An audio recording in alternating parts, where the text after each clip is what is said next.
নবমীর দিন মাংসের পাশাপাশি এইভাবে নারকেল ছাড়া বাগদা চিংড়ির মালাইকারি বানিয়ে ফেলুন। স্বাদে হবে সব থেকে সেরা, আর বানানো একেবারে সহজ। বাগদা চিংড়ির মালাইকারি বানানোর জন্য এখানে 550 গ্রাম বাগদা চিংড়ি নিয়েছি।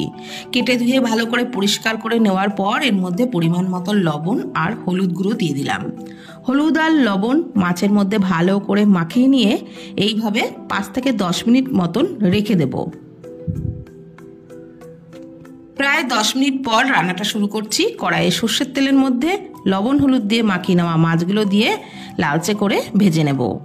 আর মাছ ভাজা হতে হতে গ্যাসের ফ্লেমটাকে একটু লোতে করে দিয়ে এদিকে কাজু আর চালমগজের পেস্টটা তৈরি করে নিচ্ছি। এখানে 2 টেবিল চামচ চালমগজ আর 8-10টা মতো কাজু ভিজিয়ে রেখেছিলাম একটু উষ্ণ গরম জলে, সেটারই পেস্ট তৈরি করে নিলাম।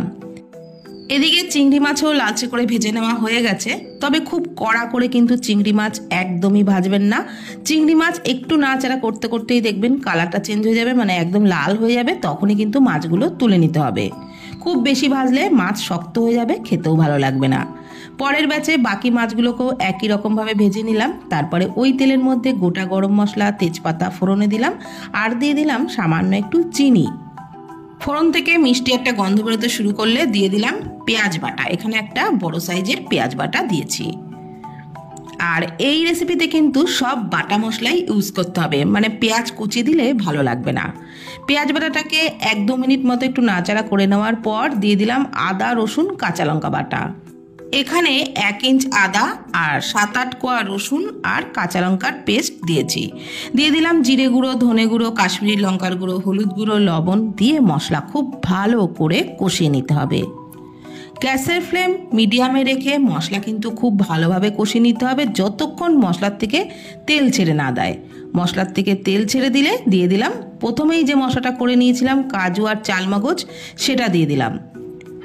এটা দিয়ে খুব ভালো করে কিন্তু কষিয়ে নিতে হবে। তারপর দিয়ে দিচ্ছি 2 টেবিল চামচ টক দই। আর টক দইটা দেওয়ার পর গ্যাসের ফ্লেম কিন্তু একদম লোতে রেখেই মশলাটাকে কষাতে হবে, না হলে দইটা ফেটে যাবে। যেহেতু আমি এখানে নারকেল দুধ ছাড়াই তৈরি করছি, তো কাজু চালমগজ বাটা, টক দই এগুলো কিন্তু অবশ্যই করে দিতে হবে। আর আপনারা যদি টক দই না দিতে চান তার বদলে একটু গুঁড়ো দুধ গুলেও দিতে পারেন, তাহলেও কিন্তু খেতে দারুণ লাগবে। তবে দুধ আর দই কখনোই একসাথে দেবেন না। এবারে মশলাটা ভালোভাবে কষিয়ে নেওয়া হয়ে গেলে ভেজে রাখা চিংড়ি মাছগুলো দিয়ে মশলার সাথে খুব ভালো করে আবারও কষিয়ে নিচ্ছি। আর যত মশলা কষাবেন ততই কিন্তু রান্নার টেস্ট হবে। খুব ভালোভাবে আমি কষিয়ে নেওয়ার পর দিয়ে দিলাম পরিমাণ মতো উষ্ণ গরম জল। অবশ্যই গরম জলটা দেবেন, তাহলেই টেস্টটা দারুণ লাগবে। ভালোভাবে একটু নাড়াচাড়া করে নিলাম। আর ঝোলটা ফুটে উঠলে কয়েকটা চেরা কাঁচা লঙ্কা দিয়ে দিলাম। তারপর এইভাবে ঝোলটাকে 5 মিনিট মতন ফুটিয়ে নিয়েছি। একদম সবশেষে দিয়ে দিলাম 1/2 চামচ গরম মশলার গুঁড়ো আর 1/2 চামচ ঘি। খুব ভালোভাবে নাড়াচাড়া করে নিলাম। এবারে গ্যাসের ফ্লেম বন্ধ করে 5 মিনিটের জন্য একটু ঢাকা দিয়ে রাখবো, তারপর পরিবেশন করব। তাহলে বন্ধুরা, নবমীর দিন বা যে কোনো দিন আপনারা এইভাবে চিংড়ি মালাইকারি বানিয়ে নিন। এটা কিন্তু ভাত, রুটি, পোলাও, ফ্রাইড রাইস সমস্ত কিছুর সাথে খেতে দুর্দান্ত লাগে। আর নারকেল ছাড়াই সহজেই বানিয়ে নেওয়া যায়। তাহলে ভিডিওটি কেমন লাগলো প্লিজ কমেন্টের মাধ্যমে জানাবেন। ফেসবুক থেকে দেখে থাকলে পেজটি ফলো করে নেওয়ার অনুরোধ রইল।